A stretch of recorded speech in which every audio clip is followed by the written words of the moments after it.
T'as toujours été bon? Est-ce que t'as toujours été dans le top 3 de ta classe dès le lycée? Ouais. Ouais, j'ai toujours été Ouais. en la classe, depuis le collège, ouais. Et tu genre branleur avec des facilités ou t'étais bosseur? J'étais plutôt bosseur, le temps de mes parents, je travaille pas mal, depuis le collège, je travaillais un petit peu, j'étais plutôt stressé comme élève, donc plutôt bosseur, ouais. Mais sans plus, hein, bosseur pour le collège et le lycée, c'était pas grand-chose, mais plutôt bosseur. Ça veut dire quoi alors bosseur? Je bossais, un peu tous les soirs et le week-end un petit peu aussi, quoi, mais régulièrement, quoi, mais pas beaucoup en quantité. Genre 1 heure, 2 heures par jour, minimum?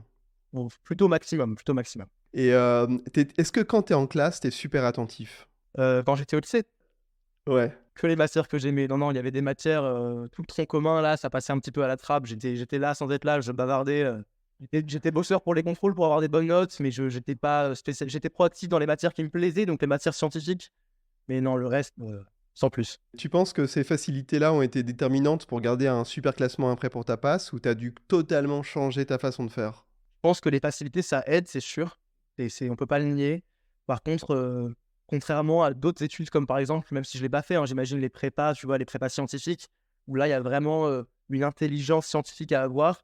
En médecine, le travail est déterminant plus que tout, c'est le facteur le plus important et il y a beaucoup, beaucoup de par cœur. Donc bien sûr qu'il y en aura qui auront peut-être, il y en a qui auront peut-être, voilà, peut-être une meilleure mémoire, une meilleure, capacité d'apprendre, mais c'est le travail qui va plus jouer qu'autre chose. Donc je pense que c'est pas les études ou les facilités sont le plus déterminantes. Bien sûr que ça aide, mais je pourrais pas dire à quel point. Et tes copains avec qui tu bossais, ils étaient aussi dans le top, 5 de ta classe ou ils étaient plutôt en bas? Il y avait un petit peu de tout, il y avait un petit peu de tout. J'ai des potes qui ont pas réussi, d'autres qui ont, plutôt bien réussi, d'autres qui ont très, très bien réussi, comme moi, mais c'était très variable, très variable. D'accord. Le Oh, je professionnel, j'ai parlais du travaillé tout lycée. seul et ensuite j'ai travaillé avec des copains. Non, mais je parlais, plutôt du lycée parce que, Ah tu vois, pardon! moi, je Ouais, me souviens très bien, tu sais, genre, on est 2 à papoter. En fait, il y en a un qui va réussir le contrôle et l'autre non. Et je sais que des fois, j'étais celui qui allait pas réussir parce que j'étais à fond dans la conversation et dans la ouais, déconne. Après, si tu bosses pas derrière et ben, tu te rétames, quoi. ouais, Toi, ouais, est-ce que moi t'as c'était des un peu ça. C'était un peu ça, parce que du coup ceux qui ouais, bavardent, il y a soit ceux qui réussissent bien et qui peuvent se permettre de bavarder, soit ceux qui bavardent tout ouais. court, quoi. Donc du coup, il y avait un peu de ça, ouais. Bon, c'est bien. Et t'as toujours voulu faire médecine? Non, alors moi, de base, je voulais être pompier. Bon, c'est toujours le cas, mais c'était vraiment mon projet de vie et du coup, je suis passé un peu par plein de stades. Je voulais faire, officier de l'armée parce que les pompiers à Paris, c'est l'armée, donc je voulais faire Saint-Cyr et ensuite, j'ai découvert que ce qui me plaisait le plus chez les pompiers, c'était la partie secourisme, vraiment, donc qui est plus en lien avec la médecine, finalement. Ce qui allait me plaire le plus dans le métier de pompier, c'était vraiment cette partie-là et donc du coup, maintenant, mon projet, c'est d'être médecin pompier et ça fait environ depuis que j'ai 12-13 ans que j'ai pensé à ça. Donc j'ai fait mon stage de 3e chez les pompiers. J'ai fait les jeunes sapeurs-pompiers de Paris ensuite au lycée et c'est vraiment ça qui m'a motivé derrière pour médecine, quoi. Et qu'est-ce qui te plaît, est-ce qu'il y a quelque chose dans le côté humain qui te plaît dans le secourisme? Tu te sens utile? C'est quelque chose est-ce que tu as eu un déclic? Ouais, carrément, carrément, bah, le côté aide à la personne qui est je pense que tous les métiers ont quelque part une utilité sociale, mais celui-là, le métier de médecin, on le voit directement, quoi. Ou dans le secourisme, quand on est pompier, il y a directement, on voit qu'on a servi à quelque chose et je pense que c'est très gratifiant, le côté, altruiste, voilà, je pense que c'est Ouais. vraiment ce qui m'a plu, quoi. Et la médecine enfin les médecins urgentistes, est-ce que tu connais cette spécialité? Est-ce que ça pourrait répondre à tes attentes, à tes Ouais, envies? écoute, pour faire le métier que je veux faire, j'ai un peu 2 choix, soit la médecine d'urgence comme tu dis, soit la réanimation. Donc a Oui? priori, Ah bah j'irai ça plutôt en réanimation.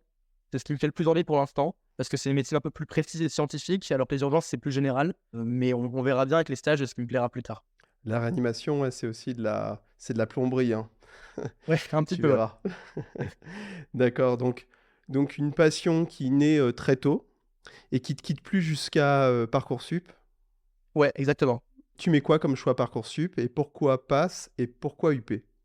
Alors, sur Parcoursup, donc du coup, comme j'ai dit, c'est médecine mon projet, donc c'est médecine qui passe en premier. Donc je mets les 5 facs d'Île-de-France qui comptent que pour un choix, comme on m'a bien expliqué. Donc je mets ça pour être sûr. Et ensuite, je mets un peu des facs partout en France, comme ça, un peu au hasard. Donc Montpellier, Strasbourg, Bordeaux, toutes les grandes villes de France, j'en mets un peu partout, un peu au pif sans me renseigner particulièrement. Et je mets aussi des prépas, parce que voilà, je suis en maths physique au lycée, donc a priori, si je fais en médecine, j'irai en prépa, c'est quand même ce qui me plaît comme matière. Même si mon choix est fait, je veux aller en médecine. Et voilà, on cherche toujours à mettre des plans B et des plans Z pour avoir un truc. Ensuite, pourquoi PASS? Parce que je m'étais pas tellement renseigné sur l'AS et on me l'avait présenté comme quelque chose pour ceux qui ne savaient pas trop, ceux qui hésitaient. Alors que moi, au contraire, j'étais sûr de moi. Je savais que je voulais être médecin. Donc du coup, je me suis dit, PASS, c'est ce qu'il me faut. C'est en gros le tapis rouge, la voie d'accès royale, sans trop en savoir plus. J'ai compris plus tard ce que c'était vraiment que passer l'AS en fait, hein. Et pourquoi UP? Parce que du coup, comme je l'ai dit, j'étais en maths physique au lycée, même maths expert en option en terminale. Et c'est vraiment les matières où je m'épanouissais, où je me plaisais, enfin qui me plaisaient, pardon. Et on m'avait dit, avec tous les étudiants à qui j'ai parlé, parce que du coup, j'ai beaucoup téléphoné à des étudiants pour avoir des infos sur les facs, que UP, c'était la fac la plus scientifique, la plus, voilà, un peu moins par cœur et un peu plus réflexion. C'est ce qu'on m'avait dit. Donc c'est pour ça que j'ai choisi UP. Et avec le recul, si quelqu'un te venait de voir, un terminal venait de voir, il veut faire médecine et il hésite entre PASS et LAS, qu'est-ce que tu dirais? C'est très personnel comme choix. S'il est sûr qu'il veut faire médecine, pour moi, c'est un meilleur plan de faire passe. Parce que tout simplement, en LAS, ça va juste prendre plus de temps. Donc si jamais il réussit pas à la fin de sa passe, bon bah il ira en LAS 2 et voilà. Par contre, s'il commence par LAS, pour réussir à la fin de la LAS de première année de rentrer en médecine, c'est un pourcentage infime, il faut être dans les 5% premiers au moins. Donc c'est super dur, alors qu'en passe, ils en prennent quand même entre 10 et 30%, en moyenne 20%, quoi. Quoi qu'il arrive, si jamais il réussirait pas sa passe, il se retrouverait en LAS 2. Et il n'a pas réellement de chance d'intégrer médecine avant de faire 2 ans de LAS. Donc Hmm. autant tenter sa chance en passe. Donc, t'as ton résultat Parcoursup, j'imagine, assez tôt. Ouais, T'avais quoi comme mention au bac? j'ai eu très bien avec les stations de jury.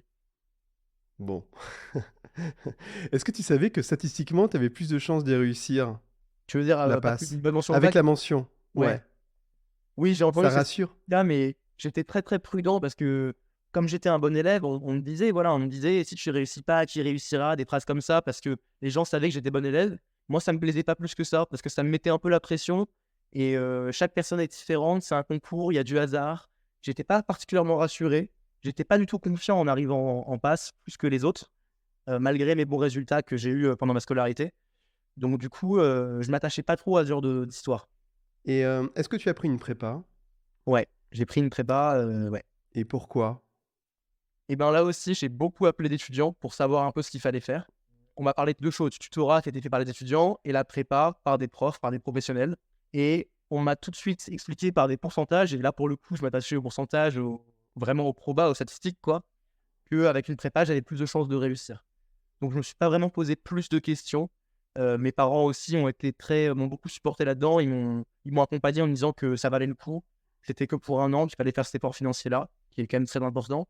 Je me suis vraiment dit que c'était fait par des profs qui étaient donc professionnels dans ce qu'ils faisaient et donc qu'il fallait le faire. En fait, on me l'a presque vendu comme quelque chose qui serait pas possible sans prépa. Donc du coup, c'est pour ça que je l'ai fait sans vraiment plus réfléchir. Est-ce que tu as des amis qui ont passé sans prépa, qui ont réussi le concours sans prépa? Ouais, j'ai une de mes meilleures amies actuellement qui a fait un 45e, il me semble, sans prépa, avec le tutorat. Elle est complètement anti-prépa, bien sûr, elle prône le tutorat à fond. Et elle est super forte. Elle est super forte. Donc, on a beaucoup de discussions au sujet de ça. Ouais, moi j'ai interviewé plusieurs étudiants qui ont réussi sans prépa. Ouais. Et celle de mémoire qui avait les meilleurs scores que j'ai interviewé, c'est Pascaline, 20e sans prépa, qui était je crois qu'elle bossait 12 heures par jour, une machine. Ouais. Une machine. Ah, il faut au moins ça. Petit coucou à toi, Pascaline. Ouais. Voilà, vous pouvez retrouver son témoignage. Bravo. T'es admis à UP en passe, t'as pris ta prépa, arrivent les vacances. Est-ce que t'es en mode je kiffe ou tu commences un peu à travailler? Non, alors, sur recommandation des gens que j'ai appelés qui ont fait médecine avant moi, je kiffe uniquement. Donc, je fais absolument rien. Alors, je fais quand même la pré-rentrée, hein. Je fais la pré-rentrée donc, qui commence mi-août. Mais par contre, avant ça, voilà, je prends du temps pour moi, avec ma famille, mes amis. Je fais du sport, je fais tout ce que j'aime et rien de travail. Donc arrive la pré-rentrée, c'est à peu près à la mi-août, c'est ça? Ah, Et ça dure 2 semaines. ouais. Alors qu'est-ce qu'on fait exactement à la pré-rentrée? Est-ce que tu la recommandes? Est-ce que c'est là où tu as pu un peu goûter les matières ou les méthodes de travail? Qu'est-ce que ça t'a apporté? Pour le coup, la pré-rentrée, pour moi, c'est un indispensable. C'est quasiment aussi important que la prépa pendant l'année. Autant, voilà, il y a des propositions qui font les prépas, parfois de faire des prépas en terminale, ce que moi, j'ai pas fait, ou en première même, ou des stages intensifs pendant les vacances. Ça, pour moi, c'est pas forcément utile. Ça peut vous rassurer, ça peut vous donner des méthodes, mais c'est pas réellement utile. Par contre, la pré-rentrée, c'est un indispensable parce qu'en fait, c'est triste à dire, mais ça nous donne presque pas de l'avance, c'est plutôt qu'on n'a pas de retard. Il y a tellement de personnes qui font cette pré-rentrée, tellement de personnes qui commencent à travailler mi-août, que c'est comme si vous commenciez après 2 semaines après tout le monde. Et comme c'est un concours, on n'a pas le choix pour faire cette pré-rentrée. Ce qu'on fait en pré-rentrée, il y a en fait surtout les matières dites de réflexion. Parce qu'en gros, en médecine, il y a énormément de par cœur, c'est quasiment que ça. D'ailleurs, même les matières de réflexion se fondent beaucoup sur du par cœur. Mais effectivement, il y a des matières plus compliquées à comprendre où on a besoin de profs pour nous l'expliquer. Il ne faut pas juste bêtement apprendre des informations par cœur. Et donc, c'est ces matières-là, donc en particulier physique, chimie, biologie cellulaire, qui est l'équivalent de la SVT, et biochimie, qu'on va voir en pré-rentrée.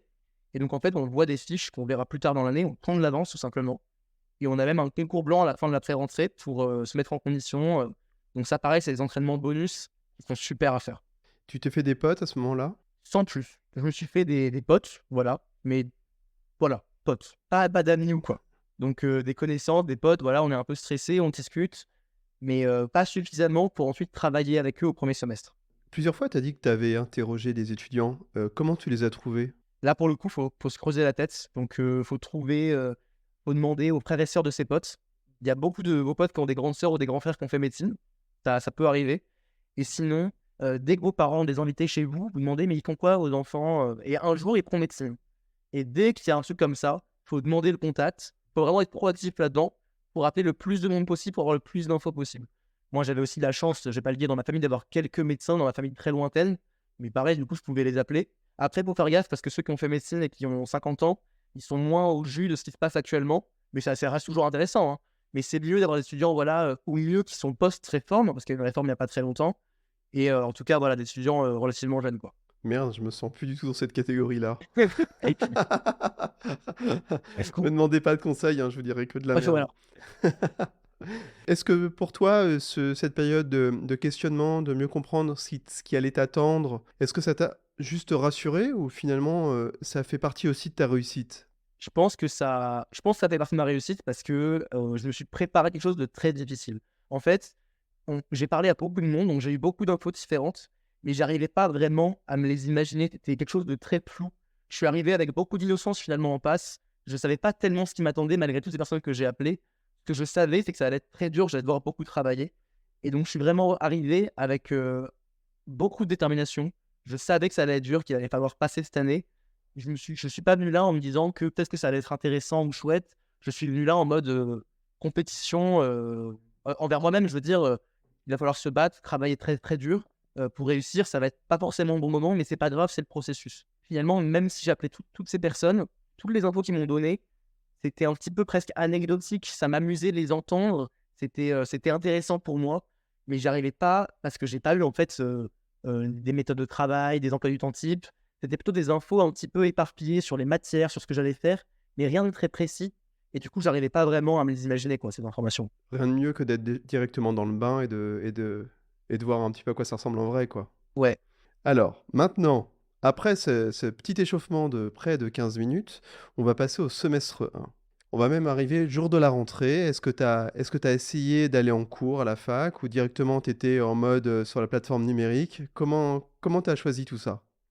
Alors ça, c'est la grande question que posent tous les étudiants. C'est est-ce que tu allais en... Il y a combien de temps tu travaillais? Et la deuxième question, c'est est-ce que tu allais en cours? Ça, c'est les deux questions de tout le temps. Alors, je suis allé à la pré-rentrée de la fac, enfin plutôt dans la réunion d'information de la fac, juste pour voir un petit peu, pour avoir les dates de concours, comme ça, un petit peu en touriste. Et j'y ai plus jamais remis les pieds parce que on m'a... Mais voilà, c'est aussi absolu que ça. On m'a fait comprendre que c'était pas le meilleur plan. Alors voilà, là, c'est pas on me disait, bon, essayez quand même. Peut-être que vous avez une mémoire auditive. On me parlait de ça. Je sais pas tellement ce que ça voulait dire. Peut-être que si vous écoutez bien les profs, vous pouvez apprendre. Mais au fond, je comprenais que c'était pas la meilleure stratégie. Parce qu'en fait, on a tellement de cours à apprendre que écouter les profs, c'est... En fait, si on est vraiment proactif et que quand le prof parle, on est déjà en train d'apprendre, ça peut aider. Mais si un prof récite un diaporama très compliqué d'anatomie, très très technique, on ne peut pas apprendre en même temps que le prof, on peut juste l'écouter au mieux. Et donc, du coup, on est déjà en train de perdre du temps presque. Alors, c'est un truc de fou à dire comme ça, parce que c'est un monde de fou. On peut même plus écouter les profs, on n'a plus le temps pour ça. Mais c'était ma vérité, ou en tout cas, c'est ce que j'ai constaté. J'étais, je me sentais vraiment plus efficace à travailler sans aller en cours. Après, il y a un laps de temps entre le moment où le prof fait son cours et le moment où la prépa l'actualise. Parce que du coup, on n'apprend pas sur les cours de l'année dernière. Les cours changent chaque année. Donc la prépa s'adapte aux nouveaux cours. Au début de l'année, je me connectais quand même en Zoom pour avoir les premiers cours. Parce que la prépa n'avait pas encore actualisé ces nouvelles fiches de cours. Donc je voulais pas prendre de retard. Donc j'ai écouté pendant une semaine, 2 semaines au début du premier semestre. Et c'était carrément intéressant. J'aurais même aimé y aller toute l'année. Mais je savais que c'est pas comme ça que j'allais réussir. Pour moi, c'était une façon d'esquiver la difficulté. Parce que écouter un prof, c'est agréable, c'est intéressant. Ça peut même être passionnant si le prof est bon. Mais on n'est pas vraiment en train de travailler. Alors déjà, une chose, pour ceux qui utilisent le tutorat comme accompagnement, il y a aussi une actualisation qui est faite par le tutorat, hein, vous inquiétez pas. Mais il y a toujours un laps de temps de toute façon entre le cours et le tutorat ou le cours et l'actualisation par la prépa.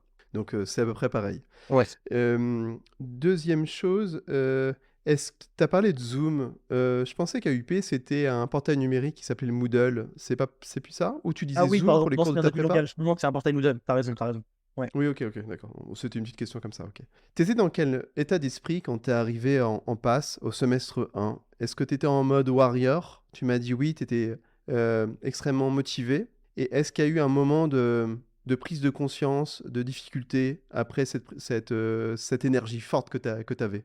Ouais, ben en fait, c'est assez particulier parce que comme je te racontais au début, de l'entretien, ben, j'étais hyper motivé depuis longtemps, c'était mon rêve, c'était hyper important, j'en parlais à tout le monde, c'était un peu toute ma vie, c'était ma motivation et du coup, j'étais très, très motivé et à la fois, le fait d'en parler et tout ça, on s'excite tout seul, on croit que ça va être incroyable et tout et quand on arrive, il y a la dure réalité de faut travailler beaucoup, souvent un peu seul, on va pas forcément en cours. C'est un peu la douche froide parce que du coup, je suis arrivé un petit peu innocemment, très, très motivé, carrément en mode warrior, mais sans vraiment m'attendre à autre chose que beaucoup travailler, mais je savais pas quelles allaient être les modalités de ce travail et quand j'ai vu qu'en fait, il fallait juste, bah, c'est ça, juste travailler, des trucs plus ou moins intéressants, des cours plus ou moins intéressants, beaucoup, tous les jours, ça m'a beaucoup démotivé. En fait, cette motivation, cette excitation, je l'ai très, très vite perdue. Au bout de 2 3 jours, j'avais déjà la flemme de bosser, quoi. Alors c'est pas pour autant que je me suis arrêté de bosser, mais vraiment pas. Mais au bout de ouais, vraiment au bout de 3 jours, c'était la douche froide. Je me suis dit: «Ah mais attends, mais c'est affreux, faut travailler à fond, c'est nul, ça me plaît pas» et là, je me suis rappelé qu'en fait, cette première année, elle est pas censée être si drôle que ça, que c'est pas grave. Pour moi, ça faisait partie du processus et du coup, voilà, quand ça allait bien, j'en profitais et quand ça allait mal, je me disais que c'était normal, que ça faisait partie de l'histoire, quoi. Moi, je me croyais un peu dans un film de super-héros, en fait. Je me disais que, quand ça allait mal, bah, c'est un peu ridicule à dire comme ça, hein, mais quand ça allait mal, je me disais que c'est le moment où Batman, il est un peu au plus bas, mais à la fin du film, il réussit quand même, donc c'est pas grave.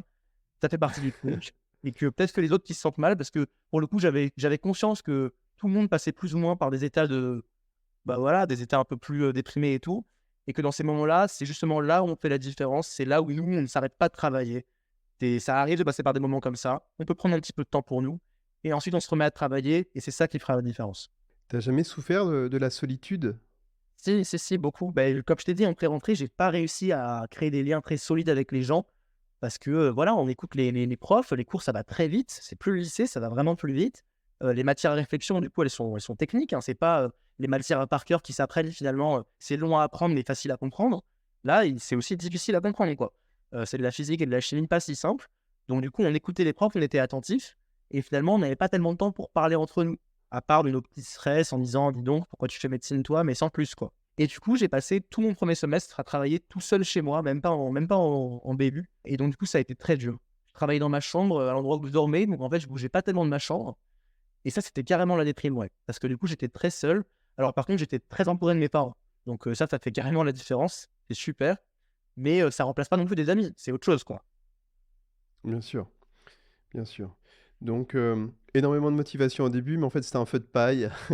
Perte de motivation qui arrive très vite, la Ouais. solitude qui est pesante et pourtant tu as fini 18e. Donc en fait, tu as dû être extrêmement discipliné de te transformer un petit peu en robot, en Batman robot. Ouais, ouais, ouais, carrément. Mais en fait, c'est bizarre à dire, mais je prenais presque du plaisir, dans cette discipline parce que finalement, c'est très, très gratifiant de faire tous ces efforts et de chaque jour se dire, «J'ai réussi, j'ai fini ma journée et demain ça recommence».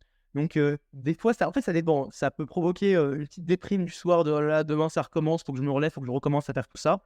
Ou parfois, c'est trop cool, ce que je fais, c'est incroyable, je travaille, 12 heures par jour, c'est énorme et j'arrive quand même à le faire. Ouais, ça donne de l'estime de soi, quoi. On dit qu'on en est capable et c'est agréable de passer par là, finalement. Il y a un peu des 2 émotions qui se mélangent, quoi. Tu es comme ça, quoi. Hop, hop, hop, Ouais, hop, c'est exactement up and ça. Mmh. down. Ah, j'ai quand même quelques anecdotes de gens qui ont kiffé, mais tout leur S1 par exemple. Ils ont adoré. Ouais, mais je les comprends Ils pas. se sont régalés. Tu les comprends pas ceux-là? Non, je les fréquente, mais dès que je les vois, je leur dis: «Mais comment vous avez fait pour aimer votre 1er semestre?» parce que, bien sûr qu'il y a des cours intéressants, que parfois c'est chouette de bosser, comme je le disais, mais de là à Mmh. aimer, et c'est très fort le mot «aimer» pour un truc qui est aussi dur quand même. Alors, on va maintenant rentrer un peu plus dans les détails. On va parler organisation, Ouais, méthode de travail, et on va faire un petit saut dans le temps. On va se dire qu'on va aller, septembre est passé, on est le 17 octobre. Non, le 22 octobre, le jour de mon anniversaire, d'accord? parfait. Donc, tu veux me Bon souhaiter bon anniversaire. anniversaire, merci. Tu vas me dire un petit peu ton organisation. On va essayer je vais te poser des questions comme ça pour avoir une vue d'ensemble, et après on va creuser. On va parler de qu'est-ce que tu faisais la première fois que tu voyais un cours, la deuxième fois que tu le voyais, la troisième fois, etc., etc. Ensuite, on va voir quelle était la méthode de planification. Est-ce que c'était la méthode des J, la méthode des tours, enfin, comment tu faisais? Est-ce que tu utilisais des outils pour ça? Et ensuite, on va voir, ok, donc on sait ce que tu fais de manière macro, et maintenant, on veut savoir à quelle heure tu te lèves, à quelle heure tu te brosses les dents, à quelle heure tu manges. Si tu manges des cornflakes, tu mets du lait de vache, du lait d'avoine, on va tout savoir. Le lait Ok? avant ou après les céréales, enfin tout ça, quoi. Ouais, des trucs super importants. Ok? Ça me va. Alors, tu veux commencer par On quoi? peut commencer par la méthode générale, comme ça on a un. une- Allez, go.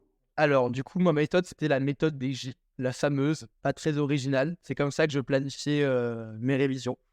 Et donc, du coup, j'avais un agenda sur Google Agenda, je crois, sur mon ordi, qui planifiait tout ça. Et donc, en fait, dès que j'avais un nouveau cours actualisé, donc un cours qui était prêt à être appris, je le rentrais.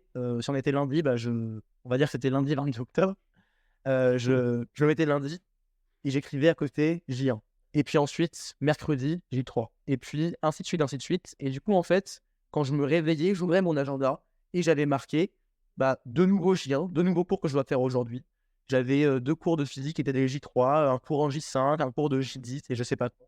Et toute ma journée était déjà écrite, donc j'avais aucune question à me poser, autre que suivre mon agenda finalement. C'était pas J0 la première fois que tu voyais un cours? Tu Ouais, disais alors il y J1, a un grand toi? débat. C'était J0, J1, mais c'était la même chose. C'est le premier jour où on voit le cours. Non, parce qu'en général, quand on dit J0, c'est la première fois, et J1, c'est le J plus 1 après que tu as vu le cours. Ouais, alors Tu vois c'était ce que je mon veux dire? Il y a J0. le Ouais. J. En fait, en fait, le 0, il n'existe pas, c'est le J. Et le J, c'est comme N, N plus 1. Ok, Le ouais, je N, vois. tu vois? Je Tu vois vois. le truc? Ok, ok. Bon, Mais pas ça les bons change termes. rien. Alors, essaye de faire, on va faire l'effort de dire J0 parce qu'en général, les étudiants disent J0 pour la première fois. Ouais, Ok? c'est comme ça. Bon, si tu bugs, je te reprendrai, t'inquiète pas. Pas de problème. Donc, en fait, tu te calais sur le planning de ta prépa, le planning d'actualisation de ta prépa pour caler tes J0. Et ensuite, tu avais ton Google Agenda et tu plaçais à la mano J0 cours bio 1 de biochimie, enfin les protéines. J1, puis après, tu refaisais pareil à J1, puis tac, tac, tac, tac, tac, tac. En fait, moi, je suis une brain en informatique, donc j'ai pas trouvé de logiciel pour le faire à ma place. Donc, je le faisais à la demande. C'était Ah, tu assez connais pas chiant d'avoir à EpiPip? faire et à la demande, je le plaçais chaque jour. Mes Ouais. nouveaux J0, J3, J5, etc. Voilà. Et quand tu dis que je me basais sur le planning d'actualisation de ma prépa, en fait, c'est assez irrégulier parce que parfois, il y a un jour où ils actualisent 4 cours et parfois plus rien pendant 3 jours. Donc là, pas de panique. Hmm. En gros, je tournais à un ou deux nouveaux cours tous les jours. C'était un peu ce que je faisais. Si j'avais le temps, deux et sinon qu'un seul nouveau cours. Et le reste de ma journée, c'était des fiches de révision. Mais donc, par exemple, si le lundi, il y avait 4 actualisations, j'en faisais que 2 et j'en ferais 2 le lendemain. Tu vois. J'en faisais pas 4 le premier jour. Parce qu'en général, c'était assez, ça arrivait par phase. C'est-à-dire que enfin, une journée, il pouvait y avoir 4 actualisations et le lendemain, zéro. Et donc, toi, tu pouvais décaler 2 du lundi au mardi, par exemple. C'est ça. Faut pas paniquer. Franchement, c'est pas grave. C'est hyper aléatoire.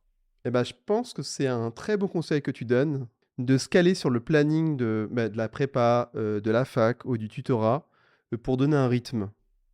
Exactement, Et, ouais. et ce que tu dis, c'est qu'il faut adapter son rythme, c'est-à-dire que si vous voyez que vous ne pouvez pas faire 4 nouveaux cours le même jour, eh ben, vous les décalez au lendemain et vous ne stressez pas. Faut pas faire ça bête et méchant. Ouais, c'est aussi ça qui est dur en médecine, c'est qu'on n'est pas tellement encadré, on est un peu abandonné à nous-mêmes comme partout dans les facs. Mais là, en plus, c'est super dur et il y a un concours, donc du coup, ça rajoute au stress. Donc d'avoir un rythme, c'est super. Et c'est pour ça que la prépa, c'est aussi bien. C'est que ça donne vraiment un cadre, un rythme qui est super agréable. Du coup, en fait, on peut jamais vraiment être à l'heure sur la fac, dans la mesure où pour être à l'heure sur la fac, il faut écouter les cours des profs. Et moi, ça m'allait pas parce que j'avais l'impression de perdre du temps. Donc, comme j'allais pas en cours, j'étais obligé d'attendre les actualisations de la prépa, qui venaient 3 jours, une semaine plus tard, voilà, au plus tard, quoi. Et c'est là-dessus que je me basais, justement. Alors, vas-y, on va rentrer dans tes J. Alors, je suis désolé si tu dois refaire ton calcul, mais tu avais J0, J2 Ouais. 2 ou 3. ou 3. Tu faisais pas un petit J1. Enfin, tu les voyais pas le lendemain. Non. Alors, le lendemain, alors, c'est ça qui est un peu compliqué pour les gens, c'est que. Alors, ça, c'est la troisième question, c'était quoi tes J? En fait, ça dépend beaucoup des matières, ça dépend beaucoup du feeling. Quand je vois une fiche qui est super compliquée, je vais avoir envie de la voir 4 fois la première semaine pour vraiment l'avoir en tête. Parce que je sais quand j'ai fini mon J0 que j'ai un peu rien compris. Et à l'inverse, une fiche de santé publique, par exemple, qui est une matière moins compliquée, je la verrai pas plus que 2 fois la première semaine parce que c'est pas si dur, quoi. Alors vas-y, on va rentrer dans les détails. On va prendre plusieurs cours. Cours par cœur simple. C'était Ouais. quoi tes J? Alors, typiquement, ça allait être J, 0, 3, 7, 12, 20, 30. Et après, tous les 10 jours. 30, 40, 50, 60. Ah, tous les 10 jours après. T'aurais cru plus ou moins? J'aurais cru moins. Genre tous les 15 jours, puis après tous les mois, puis après peut-être une fois Ouais. pendant la Alors, période de révision. alors ça, c'est aussi un des... En fait, moi, je voyais mes cours relativement rapidement parce que j'avais l'impression qu'une fois que j'avais fini de les voir, je le connaissais vraiment par cœur. Mais c'était une mémoire qui allait très vite se barrer, quoi. Un peu ce que les gens appellent la mémoire immédiate. Quand on veut Ah, ok. bosser juste avant les partiels, voilà. J'avais des potes qui bossaient 8 heures une fiche, qui la connaissaient par cœur et qui la voyaient 2 fois dans le semestre. Et Waouh. je sais pas comment ils faisaient. Pour moi, ça relève de l'impossible. Et j'ai vraiment beaucoup de potes qui ont été très bien classés, qui ont fait comme ça. Pour moi, c'était vraiment impensable. Du coup, je préférais boire moins longtemps et plus souvent la fiche. Et typiquement, boire tous les 15 jours, c'était vraiment la limite très très haute. Donc effectivement, en fin de semestre, je la voyais peut-être tous les 15 jours. Mais sinon, c'était plutôt tous les 10 jours, quoi. En fait, tu vois quand même 4 fois un cours quand c'est facile et c'est du par cœur. J0, J3, J7, J12. Ensuite, on va Ouais. prendre un cours, pas toujours par cœur, mais là, celui-là, il est chaud, quoi. C'est un cours que tu sens que tu vas pas aimer. Et ben là, ce que je vais faire, c'est que je vais faire J, 0, 2, 5, 8, 12, et après, je recommence ça avec 20, 30, tout ça. Et lui, je vais peut-être même le revoir tous les 7 jours au début, parce que je sais qu'il est compliqué. Donc ça pourra faire plutôt 20, 27, bon, je vais pas faire les maths ensuite, mais tous les 7 jours. Mais quand vraiment je le connaîtrai, tous les 10 jours. Ensuite, les matières à compréhension, est-ce que tu avais une autre technique? Tu faisais des J aussi ou tu faisais autre chose? Alors, dans les matières à réflexion, moi, je sépare 2 choses. Il y a la biocell, donc biologie cellulaire, un peu la SVT, et la biochimie. Et d'un autre côté, physique et chimie. Physique et chimie, c'est vraiment, vraiment de la réflexion. Ça ressemble un peu au lycée. Enfin, le physique, c'est quasiment le même programme, et chimie, ça n'a pas grand-chose à voir, mais c'est de la réflexion comme au lycée. Alors que biocell et bioche, pour moi, c'est de la fausse réflexion. On nous dit qu'il y a de la réflexion. J'imagine qu'il y en a quelque part. Mais maintenant, si on ne comprend pas tout, c'est pas si grave. Et si on apprend très très bien, ça finira par le faire. Il y a un peu de réflexion, c'est vrai, mais c'est pas non plus des maths, quoi. Donc du coup, ces matières-là, je les traitais comme des matières difficiles à par cœur. Donc les fameux J que j'ai été avant. Par contre, physique et chimie, alors là, je suis pas très fier, mais bon, c'est mon année, donc j'en parle comme c'était. Je les ai carrément mises de côté parce que c'est les plus petits coefficients, parce que c'est compliqué. Et en fait, pour s'entraîner, il faut faire des exercices, il n'y a pas le choix. Là, il ne suffit pas d'apprendre les cours, il faut vraiment s'entraîner. Et faire des exos, ça prend beaucoup de temps. Et or, en médecine, il y a bien un truc qu'on n'a pas, c'est du temps.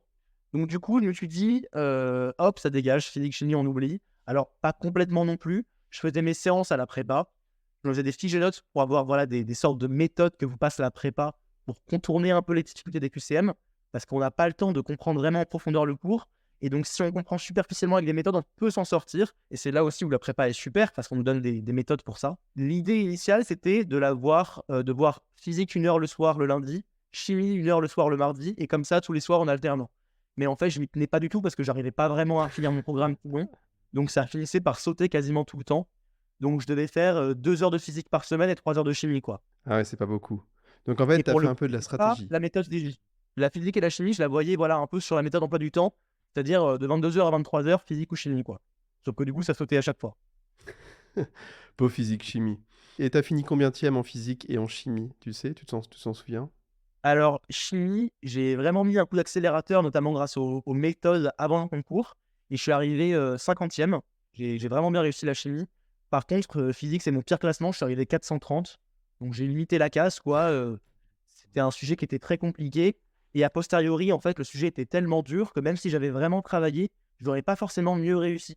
Donc, c'était pas forcément un bon investissement. Il y a des matières comme ça où, quoi qu'il arrive, ça va être compliqué. Et la physique, c'est un très bon exemple. Donc, du coup, pourquoi pas la sacrifier un petit peu. Bon. Et Bon, c'est un conseil que seuls les professionnels bien entraînés peuvent faire. ouais, C'est c'est un peu comme les sauts hasardeux. sans parachute. T'es excellent par ailleurs, et puis ça dépend surtout des facs, hein. Parce que là, parce que peut-être qu'à UP, la physique, c'est un petit coef, mais peut-être que dans d'autres facs, c'est un très gros coef. Donc, vous faites pas En avoir, fait, hein. ça dépend des facs, pas que à cause du coef, ça dépend des facs aussi parce que à UP, c'est super dur la physique. Et Hmm. donc, en fait, tout le monde la rate. Donc, c'est-à-dire que si on la rate, bah, c'est juste une matière où on ne fera pas la différence comme tout le monde. Et si on l'a réussi, c'est super cool. Pour le coup, là, si on est bon en physique, il faut insister dessus, c'est génial. Maintenant, moi, j'étais bon en physique au lycée, j'ai eu 20 au bac et j'ai eu 10 au concours. Donc, après, Ouais, le bon, niveau j'ai est pas vraiment le pas même. bossé là. Mais Ouais. voilà, c'est parce que c'était un très bas coefficient, le plus bas de tous, et parce que c'était super dur. Donc, quoi qu'il arrive, je savais que j'allais la rater. Ouais. C'est moins vrai pour la chimie, hein. La chimie, j'ai un peu exagéré. J'ai peut-être plus travaillé que ça quand même. Bon, en tout cas, tu les as beaucoup moins travaillés que les autres. Ouais. Ça a l'air clair, ça. Donc, méthode DJ, un petit peu méthode d'emploi du temps pour 2 matières, mais que tu as carrément délaissé. Maintenant, tu vas nous dire ce que tu faisais précisément la première fois que tu voyais le cours, donc ton J0. Qu'est-ce que tu faisais? Alors, mon J0, surligneur à la main, très important. J'avais pas de code couleur. Je surlignais tout en une couleur. C'était très moche, mais c'est comme ça que je réussissais. D'ailleurs, le surlignant, j'ai vite compris que ce que je surlignais pas, je l'apprenais pas. Donc, je finissais un petit peu par tout surligner. J'apprenais tout ce qui était en gras, tout ce qui me paraissait important, tous les schémas un petit peu généraux. J'essayais vraiment de me faire un plan de la fiche, donc de la comprendre le plus possible. Et dès qu'il y avait des noms bizarres, comme vous en verrez beaucoup, beaucoup en première année en passe, donc ça peut être de protéines ou d'enzymes, donc c'est des noms à rallonge avec plein de syllabes, ou alors des noms du genre NFKB 2836, avec 3 lettres et 4 chiffres. Ça, c'est le grand classique. Et il y en a plein, plein, plein, plein, plein à apprendre. Ça, typiquement, je ne me cassais pas la tête, à moins que ce soit la protéine centrale d'un système qu'il fallait comprendre. Ça, on oublie. Pour le Ouais. J0, ça sera pour plus tard. J'apprenais vraiment les grands éléments, ce qui se passait. Donc, les titres, les mots en gras et les trucs qui me paraissaient importants. Est-ce que tu as une fiche là à portée de main pour nous montrer à la caméra? Quel cours? Ouais, voilà. Là. C'est une fiche de TCM, donc c'est la matière du second semestre, connaissance du médicament. D'accord, c'est beau, hein? Attends, t'as mis du rose aussi là, on voit. Ouais, alors en fait, c'est parce que quand je reviens sur mon. Mais j'allais y venir après, mais quand je repasse sur mon cours les fois d'après, je change de couleur sur ce que je connais vraiment pas. Donc, c'est-à-dire que le jour d'après, bon, je connais toujours rien, donc c'est normal. Mais par contre, quand je l'ai déjà vu 5 fois, on va dire, je suis à mon J20 et je me rends compte que ce truc-là n'est toujours pas rentré. Là, je me dis, oulala, et je surligne en entourant de toutes les couleurs en arc-en-ciel. En fait, c'est comme un petit carnet d'erreurs, mais en mode stabiloté, quoi, sur ta fiche. Ça, c'est Ok. ça. Moi, j'avais pas le carnet d'erreur pour le coup. Ok, maintenant, on va parler de qu'est-ce que tu fais après. Donc, la deuxième fois que tu vois ton cours, donc on va dire ton J2 ou ton J3. Ouais, alors à ce moment-là, je commence vraiment à tout apprendre, sauf ce qui me paraît vraiment, vraiment dérisoire, où je me dis je le retiendrai jamais. Donc ce qui me fait trop peur, un peu de lâchement, je l'abandonne. Mais sinon, j'essaye quand même d'apprendre quasiment tout. En fait, il n'y a pas tellement cette progression du général vers les détails. C'est plutôt le premier jour le général, et dès la fois d'après, je commence les détails. Parce qu'en fait, si on apprend enfin, à mes yeux, hein, si on n'a toujours pas appris les détails la deuxième fois qu'on a vu la fiche, quand on va la voir pour la troisième fois, alors qu'on est censé déjà un petit peu la connaître et qu'il y a toujours des informations qu'on ne connaît pas, qu'on n'a même pas vues, il faut recommencer ce travail de mémorisation, alors que moi, j'ai juste envie de réviser. Donc, je préférais tout voir dès le deuxième jour. Et donc là, du coup, c'est assez délicat. Ça prenait beaucoup de temps aussi, un peu moins que la première fois, pardon, mais ça prenait beaucoup de temps aussi. Donc là, j'apprenais vraiment tout, sauf ce qui paraît dérisoire. Et donc ça, c'est une sorte de, comment dire, de mentalité, d'intelligence qui s'acquiert avec le temps de est-ce que ça va tomber ou pas. Bon, on peut pas trop savoir. Après, on en discute. Parfois, on envoie une photo à son pote et on lui dit non, mais ça, c'est trop long, ça va pas tomber, ça peut pas tomber, c'est n'importe quoi. Et on en discute un petit peu. Ça dépend aussi des matières. Et c'est là aussi où les annales peuvent être super intéressantes. C'est qu'on peut savoir un peu quel type de questions tombe. Alors, pour le coup, le concours change chaque année, hein. Ils ne font pas semblant, ils changent vraiment les types de questions. Mais il y a quand même une tendance générale. C'est que, par exemple, typiquement dans la matière biochimie du premier semestre, aller dans le détail du par cœur sur les protéines et tout, ça ne sert pas à grand-chose. Il faut plutôt comprendre les mécanismes. Alors que des matières comme biologie cellulaire, c'est hyper important qu'on ait tous les détails. Donc ça, c'est vraiment au feeling et selon les matières. Ouais, il faut analyser tout ça. Donc, tu passais combien de temps la première fois et la deuxième fois que tu voyais le cours? Alors là encore, ça dépend des matières, mais en gros, c'était 3 heures et un gros 2 heures. 3 heures pour la première fois et un gros 2 heures pour le J d'après, Ok. au moins. Et ensuite, qu'est-ce que tu faisais? Qu'est-ce qui changeait ensuite quand tu la voyais pour la troisième, quatrième, cinquième, sixième fois? Et ben, à partir de la troisième fois, j'ai incorporé les QCM et les annales avant de commencer à lire la fiche. Donc ça, c'est un classique. Je pense que beaucoup de gens confirmeront ce que je dis. C'est hyper utile parce qu'on s'entraîne. Donc, comme je disais avant, on se rend compte un peu de ce qui tombe au concours. Ça, c'est pour les annales. Pour les QCM, c'est la prépa ou le tutorat qui essaye de prévoir ce qui tombera la prochaine fois au concours. Donc, c'est un bon entraînement. Et en plus, c'est aussi une façon d'apprendre son cours. c'est pas important d'avoir une bonne note au QCM, surtout les premières fois, on a rarement la moyenne, mais c'est pas grave du tout. Souvent, on retarde trop, surtout quand on commence l'année. Moi, j'ai trop retardé le moment où je faisais les QCM en me disant, je connais pas la fiche, ce qui est vrai. Mais c'est une façon de la connaître, une façon de l'apprendre que de faire les QCM. Donc, faut vraiment pas hésiter, c'est un super entraînement. Et finalement, moi, je les refaisais à chaque fois. Et j'ai beau avoir cherché les QCM partout, la prépa en fournissait beaucoup. J'avais fini les QCM et les annales bien avant le concours. Je me suis même pas gardé les annales pour 2 semaines avant le concours comme faisait tout le monde. Moi, j'ai tout fait avant pour avoir plus de QCM pour m'entraîner. Je connaissais tout par cœur. Et donc, en fait, il y avait la moitié de ma fiche qui était récapitulée dans les QCM que je connaissais donc par cœur. Donc, en fait, j'avais déjà toute une partie du travail qui était fait grâce à ces QCM et ces annales. Ok. Donc, c'est ça qui changeait vraiment, vraiment. Et ensuite, à partir de la troisième fois où je vois la fiche, je passe d'un côté lecture, pas passive, mais lecture et récitage de courts extraits de la fiche, à vraiment, je lis un mot-clé, tout de suite, je lève les yeux de la fiche et j'essaie de réciter tout ce qui va avec ce mot-clé. Donc, si je lis le nom d'une cellule, je vais essayer de réciter toutes ses caractéristiques, la taille, le type de noyau, qu'est-ce qui se passe, tout ça. Bon, c'est un peu cliché comme exemple, mais voilà. Après, je ne récite pas la fiche en entier, hein. Je ne ferme pas la fiche en récitant toutes les pages par cœur. C'est trop compliqué. Et on ne demande pas ce niveau-là de par cœur, comme il y a des QCM qui nous rappellent finalement un petit peu nos connaissances. Il n'y a pas besoin. Mais voilà, à partir de la troisième fois où je vois la fiche, je commence vraiment à réciter. Je suis capable en tout cas de réciter. Et à la fin, tu passais genre 1 heure au bout de la 10e fois que tu vois le cours. Tu faisais presque que des Ouais, entre QCM. 3 quarts d'heure et 1 heure. Entre 3 quarts d'heure et 1 heure. Sauf des fiches très compliquées. En fait, il y a des fiches, parce que c'est toujours comme ça, il y a des fiches qu'on abandonne un petit peu. On se fait croire à nous-mêmes qu'on les voit, mais en fait, on les voit un petit peu en diagonale. Et là, on se rend compte qu'on est à notre X40, donc on devrait la connaître sur le bout des doigts, et en fait, on connaît rien. Donc ça arrive. Et il y a aussi des fiches qui, surprenamment, nous paraissent très faciles, qu'on connaît très bien. Et donc, la matière simple par excellence, en tout cas à UP, c'était la santé publique, que c'est un peu conduire bourré, c'est pas bien, fumer, c'est mal, et tout ça. Donc, c'est des trucs assez faciles à comprendre et à apprendre. Et du coup, ça, typiquement, à la fin, je passais une demi-heure dessus, quoi. Il y avait un endroit, je sais pas moi, un tableau Excel ou autre, sur lequel tu rapportais tes notes de tes fiches. Bah, par exemple, si tu faisais les annales ou tu des QCM et puis tu avais 8 sur 20, est-ce que tu le notais sur ta Ouais. fiche, sur un tableau Excel? Enfin, comment tu pouvais voir si tu progressais ou pas? Alors, pour le coup, je ne l'ai pas du tout fait, et je pense que c'était une erreur. Mais je ne l'ai pas fait. Donc, je n'avais aucune trace. Ouais. Je le faisais sur des feuilles, j'avais même pas de fichier, je le faisais sur des feuilles volantes, en fait. Je le faisais sur des feuilles volantes qui me venaient sous la main. Je gribouillais des trucs. J'écrivais mal avec un stylo qui me venait sous la main. Et ensuite, je jetais la feuille, quoi. Donc, c'était pas hyper intelligent de ma part, mais ça m'a pas spécialement manqué. Après, peut-être voilà, qu'à posteriori, ça aurait été chouette de pouvoir constater, comme tu disais, une évolution. Mais je l'ai pas forcément fait. Tu savais très bien quelle fiche tu maîtrisais et quelle fiche tu maîtrisais pas. Ouais, carrément. Et même, je vais aller plus loin, je savais très bien les questions sur lesquelles j'avais du mal. Il y a des questions que je refaisais et je me rappelais que j'avais fait une erreur là-dessus. Et donc là, je me l'encadrais, je me le surlignais toutes les couleurs parce que je le savais. En fait, on s'en rappelle, ça nous marque, hein. Quand on rate un QCM, on s'en rappelle. Et après, maintenant, donc, est-ce que tu as eu du retard des fois? Comment tu gérais si tu avais du retard? Et j'ai pas eu de retard. En tout cas, pas un vrai retard au sens de là, je peux dire j'ai 10 jours de retard. J'ai jamais eu ça. J'ai déjà été plus ou moins à l'heure, à 2-3 jours près sur ma prépa. Ce qui est chouette, c'est que la méthode des J permet de vraiment très bien gérer le retard. Parce que on a ce fameux agenda informatique, et là, c'est important justement qu'il ne soit pas papier, mais informatique.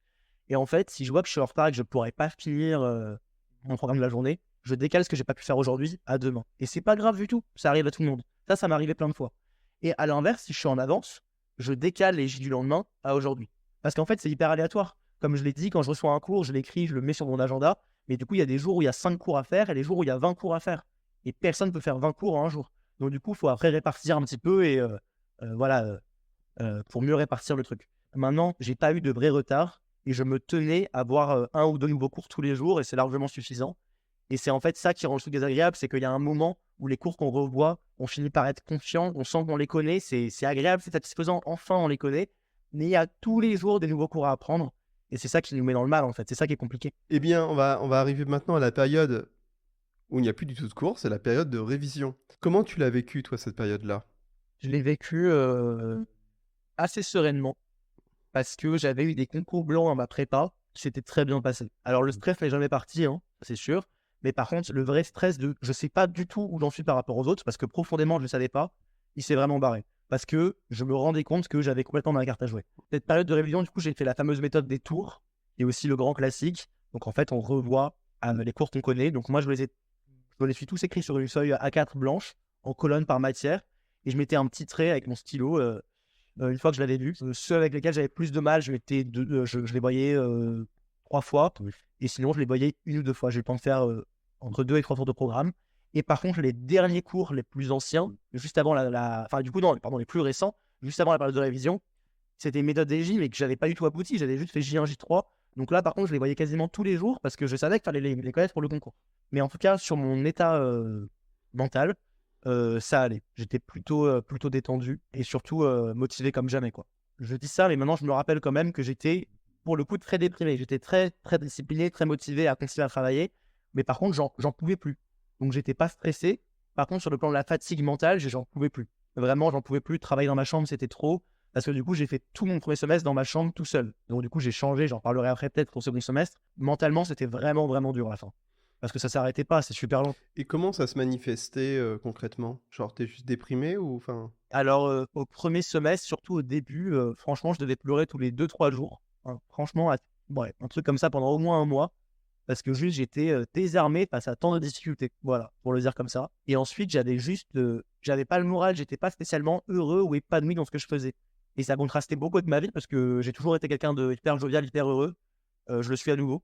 Et du coup, bah ouais, c'était une période pas facile pour moi parce que j'avais plus ce plaisir-là, en fait, dans ma vie du tous les jours. Tout le temps, presque, est bouffé par le travail. On peut avoir des trucs en dehors, mais c'est des trucs, des activités qu'on fait pour mieux travailler. C'est pas ce qu'on fait pour être heureux. C'est juste ce qu'on fait pour être dans une santé mentale acceptable pour poursuivre les études, quoi. Et genre, tu pouvais pleurer comme ça d'un coup, c'était des moments de blues plutôt le soir. C'était plutôt quand je parlais de ma journée au dîner avec mes parents, où je m'effondrais parce que j'en pouvais plus, quoi. Et ça vient aussi avec la fatigue. Parce que c'est hyper fatigant de travailler 10-12 heures par jour, de se concentrer comme ça, c'est super fatigant. Donc je dormais bien la nuit, mais j'étais quand même fatigué. Ok, donc maintenant on va rentrer dans le détail de ta journée. Comme tu as dit tout à l'heure, on veut savoir à quelle heure tu te lèves, à quelle heure tu te couches. Donc voilà, raconte-moi un petit peu une journée type, 2 semaines, et après tu vas me dire si ça a changé le week-end. Alors, je me couchais à minuit et je me réveillais, enfin, à 23h59 et je me réveillais à 7h59. En fait, je m'étais fait un pacte avec moi-même. Il était absolument hors de question que je dorme moins que 8 heures. C'était pas une option, ça n'existait pas. Et c'était pour moi aussi important que réussir médecine. Je me suis fixé comme ça parce que tout le monde m'a dit que le sommeil c'était important. Et je peux pas me laisser le choix, c'est pas possible. C'était vraiment le summum de la discipline. Donc je dormirais 8 heures, un point c'est tout.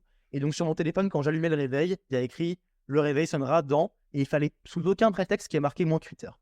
Et pour le coup, je commençais à bosser à 8 heures du matin.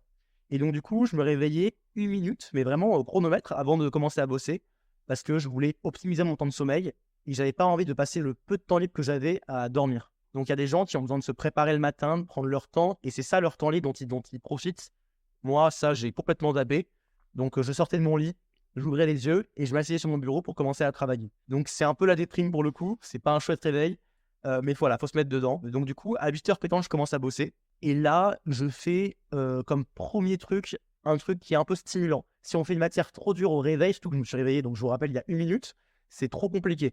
Donc typiquement, les matières comme la SHS du premier semestre, sciences humaines et sociales, pour ceux qui ne connaissent pas, c'est la bête noire d'un peu tout le monde. Ça, on oublie. Au réveil, c'est trop compliqué. Donc je préfère des QCM ou une matière que j'aime bien. Voilà, pas non plus trop simple, parce que je me garde quand je suis plus fatigué, j'en parlerai plus tard, mais voilà, un truc un peu entre les deux. Et ensuite, j'attaque ma première matière vraiment compliquée. Et souvent, c'est du coup mes J0 en fait.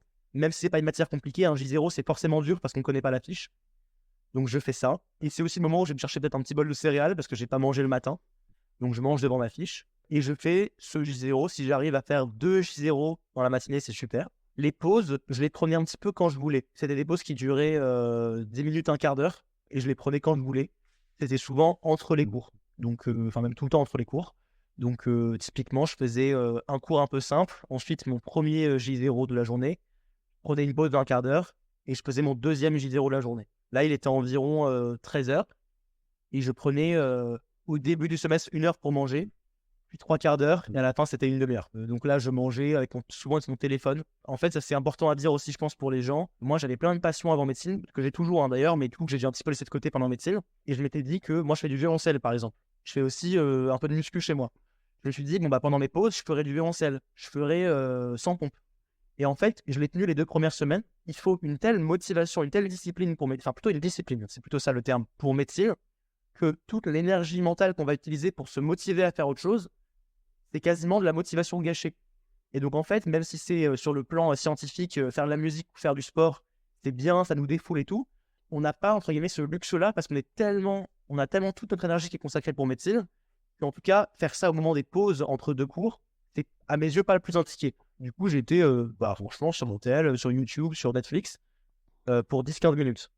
Et là, pareil, c'était montre en main. Je commençais pas ma pause en me disant, je sais pas quand je reprends. Je ne pouvais pas prévoir à l'avance dans ma journée quand étaient les pauses. Par contre, quand je commençais ma pause, parce que je savais que j'en avais besoin, elle allait durer un quart d'heure et pas une minute de plus. Ça, c'était hyper important. Ensuite, je faisais donc du coup mon deuxième J0, puis venait mon déjeuner. Et ensuite, je reprenais donc du coup une demi-heure ou 1 heure après, selon la période de l'année. Et là, toute l'après-midi était consacrée à mes J de révision, donc plus que J0. Je commençais après le déjeuner, qui est une période de digestion qui est dure pour tout le monde. Donc là, on baille, on a envie de dormir, on n'a pas envie de travailler. En plus, on vient de prendre une pause déjeuner, donc on a envie de prolonger la pause. Franchement, c'est le pire moment de la journée. Donc là, il faut absolument un truc facile. Donc typiquement, santé publique, ou alors des annales, des QCM, ou alors une fiche compliquée, mais que je connais bien, donc qui est rassurante. Et ensuite, on reprend tout le programme de l'après-midi. Et là, je faisais en gros une pause tous les 2 cours environ. Donc, je prenais généralement 2 ou 3 pauses dans l'après-midi. Et puis, arrivait le dîner. Et là, j'avais beaucoup de chance. Et le déjeuner et le dîner, à chaque pause, c'était préparé par mes parents. Je ne mettais pas à la table, je ne débarrassais pas, je ne vidais pas le lave-vaisselle. Je faisais vraiment rien pour la maison. Donc, ils ont été trop cool là-dessus. Je leur rends bien maintenant. J'essaie de compenser un peu en faisant la cuisine. Mais voilà, à l'époque, je faisais vraiment rien. Et ça aide beaucoup. Pour de se mettre les pieds sur la table, même pour le réconfort moral, ça aide beaucoup. Je prenais environ 1 heure pour le dîner avec ma famille. C'était très agréable. Ça faisait du bien de parler un petit peu de ce qu'on ressentait, tout simplement. Et ensuite, je me les remettais le soir. Et là, c'était généralement de 21 h à 23 h 30. Un truc comme ça. Ça a évolué un petit peu dans l'année. Mais en gros, j'ai commencé à travailler environ 9-10 heures début septembre. Et j'ai fini à plus de 12 h, 12 h, 12 h 30 à la fin du premier semestre. Et tout 12 heures tous les jours au second semestre, en gros. Ok, des journées bien rythmées, avec des choses assez malignes, c'est-à-dire qu'au début de la journée, et puis juste après, pour la phase postprandiale, quand on a envie de dormir après avoir mangé, tu te fais un truc simple, réconfortant, pas trop difficile, c'est un peu ton échauffement, et après tu pars pour soit tes J0, soit les révisions des fiches un peu plus dures. En fait, c'est là, il faut à la fois être à l'écoute de sa fatigue et de son mental, parce que ça peut être la période postprandiale ou ça peut être juste, bon bah là je suis pas motivé, je vais pas faire un cours trop dur, ça sert à rien. Et en même temps, si on est trop à l'écoute, bon bah médecine c'est quand même compliqué, faut pas abuser. Donc du coup, il faut aussi s'imposer une grosse discipline. Donc c'est assez compliqué de jongler entre les deux. Et ça, c'est vraiment, ça évolue avec le temps, mais c'est une sorte de maturité qu'il faut avoir sur le moment pour savoir ce qui nous convient le mieux. Ouais. Donc tu arrives au moment du concours, tu es assez serein. Est-ce que tu as quelque chose à nous partager sur ce moment-là? C'est un moment qui est très spécial pour moi. Je joue comme beaucoup de gens, beaucoup, beaucoup. Souvent, les gens ils disent qu'ils jouent leur vie. Moi, je l'ai vraiment ressenti comme ça, alors qu'en fait, on peut faire autre chose derrière si on ne réussit pas. C'est pas si grave. Mais sur le moment où on a l'impression de jouer notre vie, une ambiance qui est très particulière parce qu'on est 1800 du coup dans une salle, dans un hangar. On est très nombreux. On doit arriver très en avance pour être sûr de ne pas être en retard, finalement, de ne pas passer à côté de l'épreuve. Et donc, pendant 2-3 heures, on attend. Alors, en plus, la veille, souvent, on dort à l'hôtel pour être proche du lieu de concours. Pas être bloqué dans le RER, ça serait trop affreux. Et finalement, on rentre dans la salle. Et quand c'est l'heure du concours, on doit rester presque une demi-heure debout pendant qu'ils distribuent les sujets pour que tout le monde puisse commencer en même temps. Mais comme on est 1800, distribuer les sujets, ça prend beaucoup de temps. Et en plus, le premier jour, c'est l'épreuve de SHS, la fameuse matière super dure, la plus stressante. Donc, c'est le stress absolu. Et là, je suis comme en transe, quoi. C'est pas vraiment du stress, c'est entre le stress et l'excitation. Je sens mon cœur battre à fond. Mais je suis hyper concentré et je suis préparé, quoi. Je suis motivé pour en découdre. Bon, ça fait un peu phrase de film, mais c'est comme ça que je me ressentais, que je ressentais le Ouais, moment, trop quoi. bien. Après, c'est les vacances, j'imagine que tu as pas mal coupé. Et ensuite, le S2. Ouais. Qu'est-ce que tu as changé au semestre 2 par rapport au semestre 1 dans ton organisation, ta façon d'apprendre, enfin toute ta méthode de travail? Alors déjà, le semestre 2 était moins stressant parce que je savais vraiment ce qui allait m'attendre, parce que je connaissais la méthode de ma prépa, je savais un petit peu les cours que j'allais avoir là-bas, les actualisations, tout ça. Là, c'était vraiment plus rassurant. Ce que j'ai changé, en fait, c'était ma façon de travailler. En tout cas, je ne plus être seul chez moi. Et donc, du coup, je travaillais maintenant en BU. J'ai travaillé tous les jours en BU au second semestre, pas un seul jour chez moi, radicalement changé. Et les seuls jours où j'essayais de travailler chez moi, c'était impossible. J'avais comme une sorte de traumatisme de travailler chez moi dans ma chambre. C'était plus possible. Donc, je travaillais qu'en BU. Et je travaillais avec une amie du lycée qui faisait médecine aussi. Et du coup, on s'est retrouvés à ce moment-là et c'était super de travailler ensemble. C'était très motivant. Elle avait des bons classements, elle était motivée, elle travaillait beaucoup. Donc, il n'y avait pas ce problème du pote qui bosse moins ou qui bosse trop, qui fait stresser. On était vraiment raccord là-dessus. Ça m'a vraiment changé la vie, quoi. De travailler à deux. Tu penses qu'il y a une part un peu de ta réussite que tu lui dois et vice-versa? Ouais, complètement. Au second semestre, on s'est vraiment aidé. On s'est vraiment aidé, surtout pour le moral. Surtout pour le moral. Et bien sûr aussi pour les questions de cours, tout bêtement. Mais tu sais, ok, c'est du par cœur, mais c'est pas non plus si simple que ça. Oui, il y a des questions qu'on se pose. Et en médecine, on est à la fac. On n'a pas toujours un prof à se poser la question. Alors oui, à la prépa qui peut aider. On peut poser nos questions au professeur, mais pas tout le temps. Souvent, il y a du monde qui veut leur poser des questions. On n'a pas tout le temps le temps. Poser la question à la personne en face, ça peut vraiment aider, quoi. C'était quoi ton classement au semestre 1 et au semestre 2? Je sais pas si tu l'as sans le classement global. Alors, j'ai le semestre 1, du coup, j'étais 19e au semestre 1. Et la moyenne des deux, qui est le classement du semestre 2, qui donne pas indépendamment, c'était 18e. Donc, j'ai quasiment pas bougé. Écoute, t'as été vraiment généreux, tu as donné plein de conseils, c'est vraiment super chouette. Je te propose de passer à un jeu qui s'appelle Bonne idée ou mauvaise idée. En gros, j'ai demandé à ChatGPT, je vais aller voir un petit peu toutes ces idées qu'il t'a données. Je vais t'en lire quelques-unes et tu vas me dire si c'est une bonne idée ou pas. Ouais. Et voilà, tu vois, sans te prendre la tête. Alors, je sais pas ce qu'il va me raconter. Attention, on va découvrir ensemble, hein. Alors, attention, il y a des trucs, c'est bateau. Des fois, c'est très bizarre. Attention, t'es prêt? Réviser chaque jour plutôt que de tout cramer la veille de l'examen. Bonne idée. Ignorer les cours en ligne pour ne lire que des livres ou que des fiches. Des livres, mauvaise idée. Parce que les livres de la bibliothèque, on s'en fout, c'est pas le bon programme. Faut apprendre ce que disent les profs de la fac. Participer à tous les TD. Mauvaise idée pour moi. Mauvaise idée, j'allais pas à la fac. C'est trop lent, ça prend trop de temps. Faire des siestes de 20 minutes pour optimiser la productivité. Pour moi, mauvaise idée, les siestes, ça m'endort. Je me réveille pas du tout. Les siestes, ça t'endort. Dormir, ça t'endort. Se lever à 5 heures du matin pour réviser. Mauvaise idée, sauf si on se couche à 21h. Boire beaucoup de café pour rester éveillé. J'aime pas le café, mauvaise idée. Apprendre à méditer pour gérer le stress. Bonne idée, bonne idée. Utiliser des compléments alimentaires pour booster sa mémoire. Très farfelu là. Mauvaise idée, ça sert à rien. Ça coûte trop cher. Utiliser un tableau blanc pour résumer les cours. Ça peut, mais si c'est un tableau qui s'efface, je vois pas bien l'intérêt de les résumer puis de les effacer. Attention, attention, parce que là, c'est assez intéressant. Boire des smoothies aux épinards pour augmenter sa concentration. Ok, non, c'est nul. On oublie. Placer des figurines porte-bonheur autour de son espace de travail. Non, ça sert à rien, faut juste travailler. Réviser en marchant sur les mains pour stimuler la circulation sanguine vers le cerveau. Marcher tant. J'ai pas compris la phrase. Ouais, vraiment des trucs complètement nuls. Allez, une dernière qui est assez, je pense, qui est assez intéressante et qui va passionner plus d'un ou plus d'une. Étudier en costume ou en robe de soirée pour se sentir important. Ah ouais, pas mal ça GPT. Non, non, survêt, c'est très bien. Il y a un truc, attends, là, il me dit, et je pense que tu l'as fait aussi, c'est créer un cahier de formules et d'astuces pour chaque matière, un petit peu genre, c'est un peu ce que tu me disais tout à l'heure, genre en biochimie, il faut pas aller dans le détail des protéines, en biocell, oui. Ça, tu l'as fait, tu l'as écrit ou c'était genre la transmission orale? Alors ça, c'est plutôt la transmission orale. Par contre, ce cahier dont parle ChatGPT, c'est un très bon plan faire un petit peu des résumés de méthodes. Par exemple, bon, les matières par cœur, ça n'a pas vraiment de sens. Et dans les matières à réflexion, il y a des exercices un petit peu types, des questions types qu'on reconnaît au concours. Et là, il y a des méthodes à appliquer qu'il faut apprendre par cœur. Et donc, de les noter à un endroit dans un cahier dans l'ordre, ça permet juste de les relire avant le concours, ça peut être super.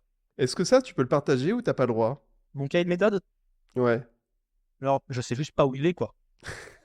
Bon, on va te demander de le chercher parce que je pense que ça peut en intéresser plus d'un. Bon, en tout cas, si vous voulez que j'harcèle Raphaël, envoyez des messages et puis je le ferai. Avant que tu donnes 3 conseils pour les futurs passes, ben je vous invite tous à vous abonner à la chaîne évidemment, à liker. C'est pour sortir des classements, c'est super important. Si vous aimez ce genre de contenu, bah ça fait qu'on est en top, en position 1. Et voilà, et ça, en plus ça m'encourage à continuer. C'est pour le moral, c'est super. Voilà, je compte sur vous. Raphaël, je t'ai absolument pas préparé à cette question-là, mais est-ce que tu aurais 3 conseils comme ça que tu pourrais extraire par rapport à tout ce que tu as dit avant? Alors, c'est pas hyper original, mais c'est important de bien. Enfin, pour moi, c'est très important. Le fait de travailler, ce serait le premier conseil. Mais quand je dis ça, c'est. Je pense que les étudiants se posent trop de questions par rapport aux méthodes, au sommeil, au stress, aux astuces, à la couleur du surligneur qu'ils vont utiliser. Vous avez en main pour réussir votre année, c'est travailler plus que les autres. Plus on travaille, mieux ça marche. C'est quasiment mathématique. Le travail fera vraiment la différence quoi qu'il arrive. Donc, bossez beaucoup. Je dirais aussi. sur les moments où vous êtes un petit peu plus déprimé, comme moi j'ai pu l'être beaucoup, notamment au début de l'année, de savoir voilà, que ça arrive à tout le monde. C'est vraiment un truc très classique, très commun. C'est pas pour ça que c'est pas grave, hein, enfin, c'est pas, je vous dis pas de pas vous plaindre, mais c'est important parce que il y a des moments où vous serez malade, vous aurez pendant 3 jours la grippe. Ça m'est pas arrivé, mais ça arrive à des potes. Vous pouvez avoir un problème dans votre famille, vous pouvez avoir plein de trucs qui vous arrivent, qui vont faire que momentanément, vous pourrez plus bosser. Ça peut être juste une petite déprime ou un truc plus grave. Mais dans tous les cas, c'est pas grave, ça arrive à tout le monde. On a tous des trucs comme ça, plus ou moins graves. Ce qui compte, c'est de se remettre à bosser après, et c'est là où on fera le différent. Il y a un troisième conseil, ouais, je dirais quand même de garder au moins une activité. Moi, j'en avais même deux qui vous plaisent un petit peu pour voilà, pas avoir la tête que dans médecine. Donc, n'hésitez pas à garder voilà, un truc. Et si c'est pas une passion comme ça peut tout simplement voir ses potes. Donc, sortir avec ses potes. Les conseils que tu donnes, est-ce qu'ils sont un petit peu en rapport avec ce que tu peux, toi, recevoir comme inquiétude? Parce que je sais, on a discuté un petit peu avant, tu es coach chez Hermione, c'est-à-dire en fait, tu encadres des étudiants, je sais pas combien de fois tu les appelles par mois, mais ils te partagent leurs craintes et toi, tu es là pour voir un peu les objectifs, hein, de coach, quoi. Est-ce que c'est souvent ça qui pose problème? C'est-à-dire qu'il y en a trop, il y en a qui se posent trop de questions, alors qu'ils devraient arrêter de se poser de questions et juste travailler. C'est un truc que j'ai beaucoup remarqué, ça, effectivement, dans les appels que je faisais avec les étudiants. C'est ça, c'est se poser trop de questions. Heu, Après, on ne peut pas leur en vouloir parce que, c'est la surenchère de qui aura la méthode parfaite, qui aura le meilleur truc à faire. Donc c'est normal, hein, c'est vraiment en tant qu'étudiant de se poser ces questions-là. Qui dans les moments où ça va pas, tu te dis: «Non, mais j'arriverai pas à finir le programme». Peut-être, mais tant que tu continues à travailler, tu as toutes tes chances et ça va le faire. Ça, c'est vraiment une inquiétude récurrente, donc toutes ces questions-là qui sont parfois, un peu too much par rapport à juste travailler. Et ensuite, il y a beaucoup de je reçois beaucoup d'appels du type: «J'arrive pas à me concentrer, je suis pas efficace dans mon boulot», et ça, c'est un peu ce que j'expliquais quand je détaillais mon emploi du temps. C'est qu'il faut vraiment être à l'écoute de, «Bon, là, je suis en digestion, je suis pas efficace», ou alors «Là, je suis un peu déprimé, je suis pas efficace», ou à l'inverse: «Là, je suis super motivé, je suis hyper concentré», et donc du coup, de répartir les matières compliquées ou plus simples, ou encore les trucs un peu plus, chiants du genre apprendre un cours par cœur versus plus stimulant, faire des QCM, des annales où on est vraiment stimulé par quelque chose. On doit répondre ou être actif répondre à des questions. Et on a un peu tous ces éléments-là qu'on peut articuler dans la journée pour être en phase avec notre état mental du moment, quoi. La fatigue de travailler, c'est ça aussi qu'il faut dire, c'est que c'est très dur de travailler 12 heures par jour. On a juste la flemme, quoi. Au bout d'un moment, on est rentré dans le rythme, on a compris que c'est comme ça qu'on allait s'en sortir, on a juste plus envie, quoi. Et dans ces moments-là, il faut se rappeler pourquoi on le fait, à quel point c'est important pour nous, il faut être discipliné. Et chacun trouve voilà, ses propres ressources. Ça peut être d'écrire «Je serai médecin» au-dessus de son lit. Ça peut être moi qui me pensais comme Batman dans ma tête. Chacun trouve ses ressources pour continuer à travailler. Et puis ensuite, le truc que je reçois aussi beaucoup, c'est le stress, la comparaison aux autres. Et là, pour le coup, il y a beaucoup moins d'éléments de réponse. Bon, alors, ChatGPT vous conseille de méditer, pourquoi pas. Là, c'est plus compliqué, c'est très, très personnel. Comparé aux autres, c'est un peu, je peux pas juste dire, bah, le faites pas parce que c'est pas possible. En plus, c'est un concours, donc c'est très propice à ça. Et le stress, c'est pareil, c'est très personnel, la gestion du stress, c'est vraiment très personnel. Ben, je te remercie beaucoup, Raphaël, pour cet échange qui était très riche. Je te souhaite plein de réussite dans tes études en réanimation, en tant qu'urgentiste ou médecin-pompier, ou je sais pas trop ce que tu veux faire. Et à très bientôt. Merci beaucoup, ciao. Salut!